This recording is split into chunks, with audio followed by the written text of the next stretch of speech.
Hello everyone and welcome back to Fantasy Forge. Before we get into today's video, I'll answer the question on all of your minds. No, I didn't go to a hair salon or a barbershop. My lovely, beautiful girlfriend cut my hair and did a wonderful job because she's the best. So, take that, everyone else.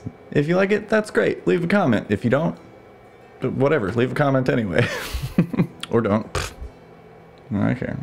Just like, helps the channel, algorithm, whatever. As I'm sure you can see, there is quite a mess going on behind me. Don't worry about that. It's for a future video. I thought about cleaning it up, but I wanted to give you guys a real look into what it's like to be someone who does tabletop terrain crafting. It's kind of like that.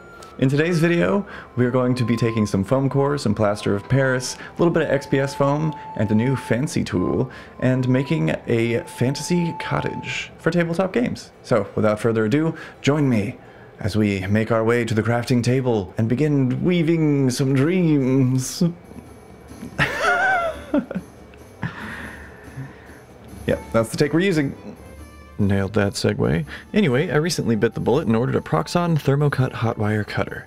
For this video, we're just using it to make shingles, but don't worry, if you're crafting along at home, you can get just as good of an effect by cutting up some index cards for your rooftop. We'll start by doing the saddest impression we can muster of an unboxing video. Wow, satisfying. Instead of reading boring instructions, we'll set up the table with some YouTube magic. Ta-da! Be sure to wear your respirator if you don't have a super well ventilated workspace so you don't destroy your insides with foam fumes. Here I'm cutting some thin strips for later. I didn't really measure, but they're about 1/4 centimeter thick. This thing is like a dream, as you can tell by my reaction here.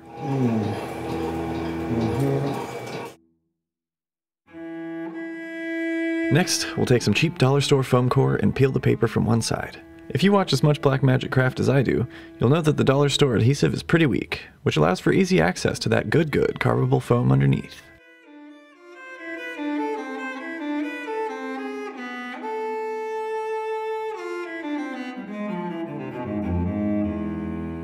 You may get a little warpage, but this can be remedied with some good old rubbing and flexing. That came out wrong. You know what I mean.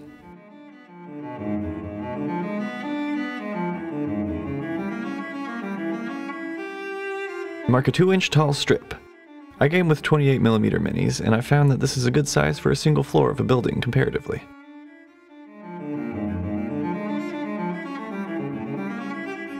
Rotate the foam board off camera, then use a sharp utensil like a utility knife or an X-Acto, or really anything with a sharp edge, to make your cut.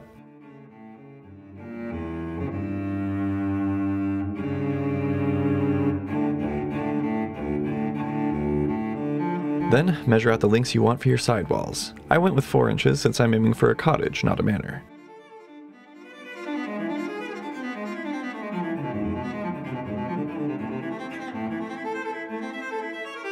This next part can be a little confusing. We want the front and back walls to have a triangular top that the roof will rest upon either side. I do this by measuring out 3-inch by 2-inch walls, then marking the halfway point for each. Then, I make a 4-inch line straight up from the center marks. That's 2 floors.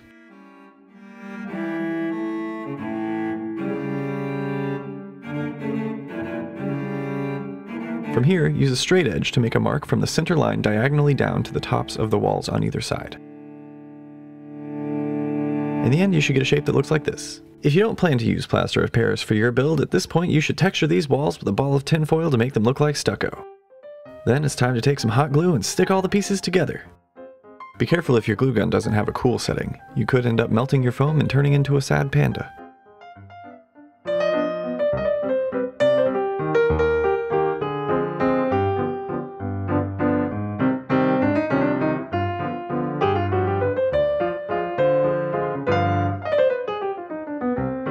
I could have done these two at the same time, but I was afraid I'd ruin everything like I do sometimes.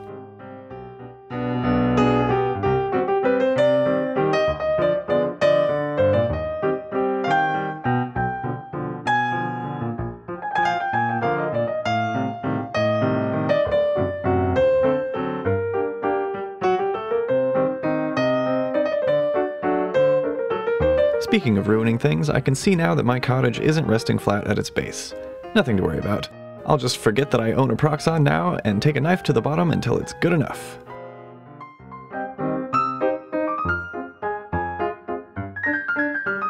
Next, you want to down an entire box of Cheez-Its or cereal of your choice to get some nice medium card to use as a base for the roof. I really don't do a lot of precise measuring, opting instead to measure against the piece and adjust later. There's probably a better way to do this, but this is faster and easier on my smooth, glossy brain. Cut out the piece you measured 2 times, with a brief pause in the middle to make sure everything's lining up properly.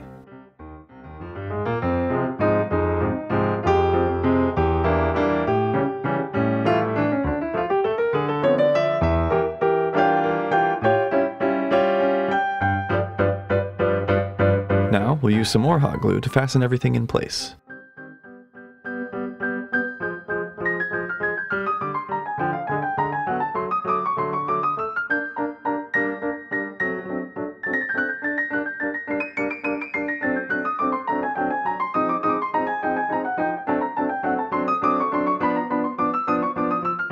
Now admire your base structure. You're doing great, and this was definitely a good idea. Using some leftover foam, peel off paper from both sides to make the wooden beams of our Tudor-style cottage. Once again, taking from Blackmagic Craft's recommendation, I use a wire brush to get an easy wood grain texture, but if you don't have one, you can take your time with an X-Acto knife to carve it out manually. Beautiful.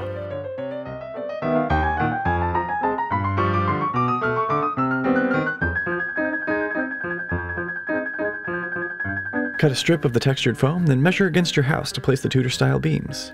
You can get creative with the design here, but I kept things pretty simple.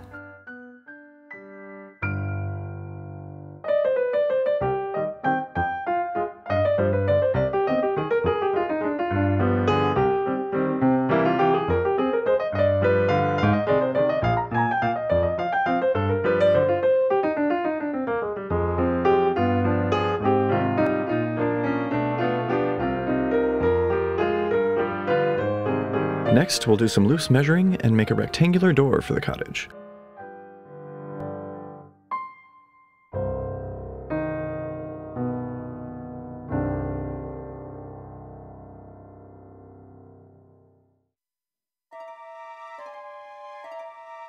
I make some shallow lines with an X-Acto, bevel them with a pencil, then use the same wood texturing method to make it look like the door is constructed from planks of wood.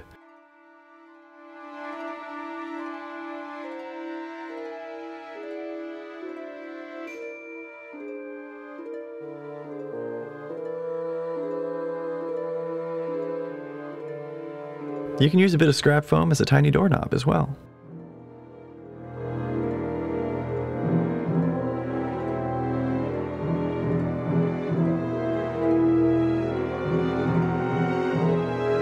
Now I'm grabbing those thin strips of foam, remember?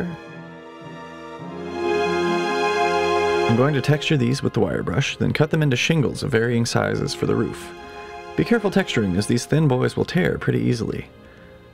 That also didn't sound right.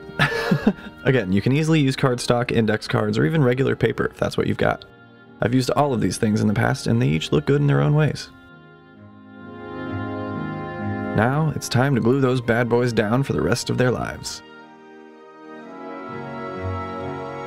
This part's optional, but I added some exposed wood to make it look like there was a section of missing shingles, since I wanted this cottage to be aged and weathered. You can skip this part if you're not feeling it.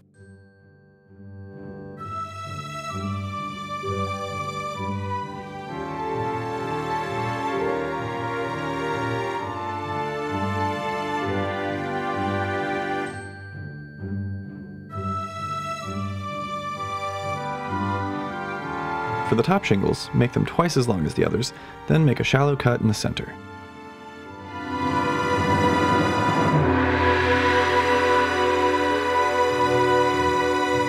This way you can easily fold the foam to the angle of the rooftop.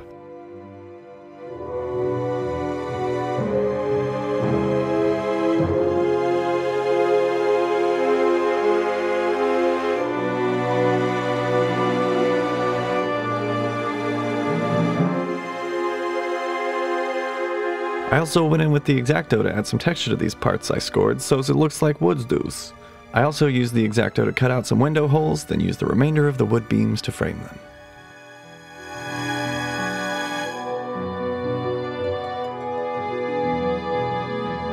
Once again borrowing from Jeremy of Black Magic Craft, I mixed some matte Mod Podge with black acrylic paint to get a base coat while also strengthening and sealing the foam. This will make the painting portion much easier as it plugs up the porous foam while giving us a black base coat at the same time.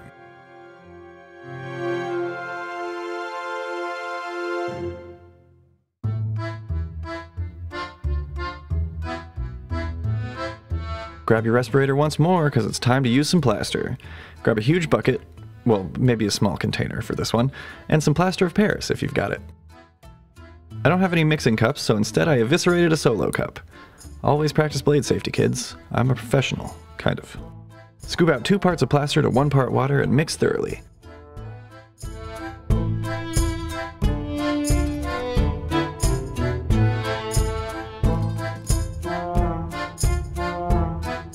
This is about the consistency you're looking for. I don't really have a technique for this next part, we just need to spackle that cottage. You could probably mix some sand into the plaster to give it a nicer texture, but I didn't think of that until just now, so I didn't do it. Work fast or the plaster will start to cure on you, especially under studio lights, with a fan on. Learn from my mistakes. I eventually gave up on the palette knife and just went in with my hands. Clean up your mess with your vacuum of choice, then it's time for painting.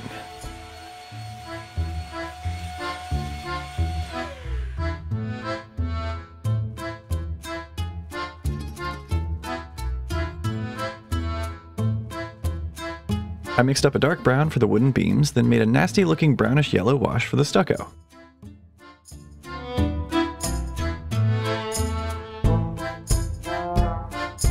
Stir it up, then cap it and give it a good shake. You can also add a drop of dish soap to improve the flow, but I didn't for some reason. In lieu of a sponge, I used a rolled up and torn paper towel to dab on the potty wash.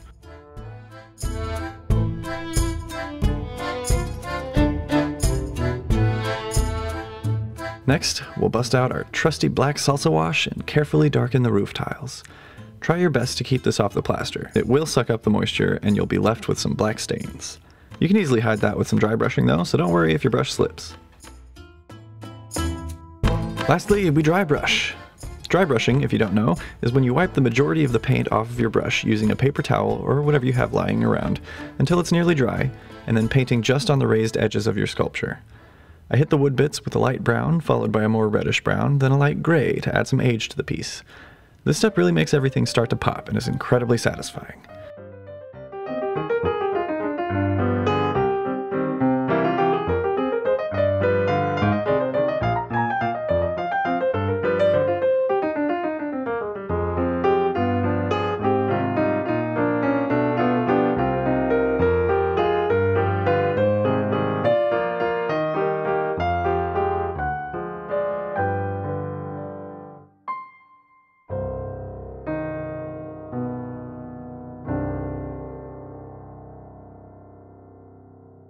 Then, when that's done, it's time for another overly epic reveal.